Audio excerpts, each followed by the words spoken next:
मौसम की तो छत्तीसगढ़ में लगातार बारिश के आसार बन रहे हैं। फिंगल के चलते कई जिलों में बारिश हो रही है और आने वाले 1 से 2 दिनों तक इस चक्रवात का जो असर है वो छत्तीसगढ़ में नजर आएगा। कई जिलों में बारिश की संभावनाएं बन रही हैं।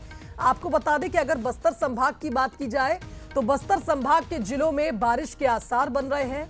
मौसम में नमी के कारण ठंड कम हो गई है और बताया जा रहा है कि तेज हवाएं जहां दिन में ठंड का एहसास करवाती है तो वहीं रात में नमी के चलते तापमान में बढ़ोतरी देखी जा रही है, जिसके चलते प्रदेश में इस वक्त ठंड के मौसम में पतझड़ सा मौसम बना हुआ है। रात के तापमान की अगर बात की जाए ये सामान्य से ज्यादा दर्ज हो रहा है और प्रदेश में सबसे ठंडा इस वक्त बलरामपुर है, जहां रात का तापमान 10.5 डिग्री रिकॉर्ड किया गया।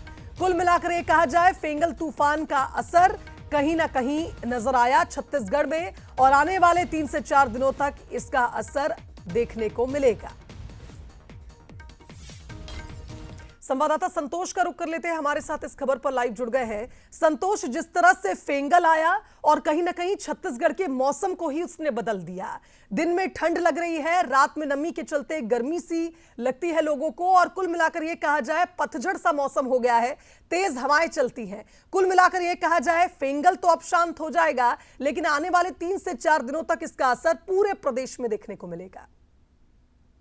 बिल्कुल शुभांगी, जिस तरह से फेंगल का असर पूरे प्रदेश भर में देखा जा रहा है वही जिले में भी देखा जा रहा है। कवर्धा जिले में खास करके ज्यादा असर देखा जा रहा है क्योंकि जो कवर्धा जिला का जो क्षेत्रफल है वो वनांचल से घिरा हुआ है। अधिकांश जो क्षेत्र है वनांचल क्षेत्र है और वनांचल क्षेत्र में आज भी कड़ाके की ठंड पड़ रही है। हालांकि जो शहरी क्षेत्र है वो फेंगल का असर देखा जा रहा है, वहां पर गर्मी का एहसास हो रहा है क्योंकि जिस तरह से वहां पिछले 2 दिन से काली बादल छाया हुए हैं और बारिश के भी आसार जताया जा रहा है। मौसम विभाग की अगर माने तो लगातार 2 से 3 दिनों के बीच में बारिश होने की भी संभावना जताई गई है। लेकिन जिस तरह से देखें खास करके चिल्पी जो वनांचल क्षेत्र है, चिल्पी, रेंगाखार, कुईकोकदुर, ऐसे तमाम जो इलाका है वहां पर कड़ाके की ठंड पड़ रही है। जो लोग हैं वो जो ओले के सहारे लेकर के वहां पर लोग जो है अपने समय बिता रहे हैं। लेकिन दूसरी ओर अगर देखें तो मौसमी बीमारी भी एक बड़ा यहाँ पर असर देखने को मिल रहा है क्योंकि लोग जो है मौसम लगातार बदल रही है और मौसम बदलते के चलते यहाँ पर लोग जो है मौसमी बीमारी के चपेट में आ रहे हैं।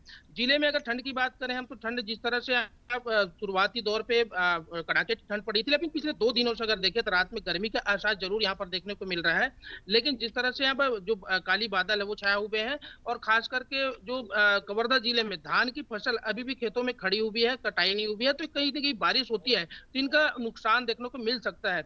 लेकिन ठंड की अगर बात करें हम, ठंड में जो 2 दिन से नहीं पड़ रही है हालांकि, लेकिन बीच में अगर तूफान जो है टलने के बाद में कड़ाके की ठंड पड़ेगी क्योंकि जो पिछले हफ्ते की अगर बात करें हम तो पिछले हफ्ते में जो ठंड का रिकॉर्ड है वो 20 सालों का रिकॉर्ड तोड़ दिया था। कड़ाके की ठंड पड़ी थी, लोग जो है ठंड के कारण परेशान नजर आ रहे थे। बिल्कुल। लेकिन जो पिछले 2 दिनों से बात करें फंगल जो तूफान है उनका सर जिले में देखने को मिल रहा है। तो कुल मिलाकर अगर देखें तो ठंड जो है फंगल यानी कुल मिलाकर संतोष ये कहा जाए कि ठंड का एहसास तो लोगों को हो रहा था, लेकिन फेंगल के चलते थोड़ा सा ये एहसास कम हुआ।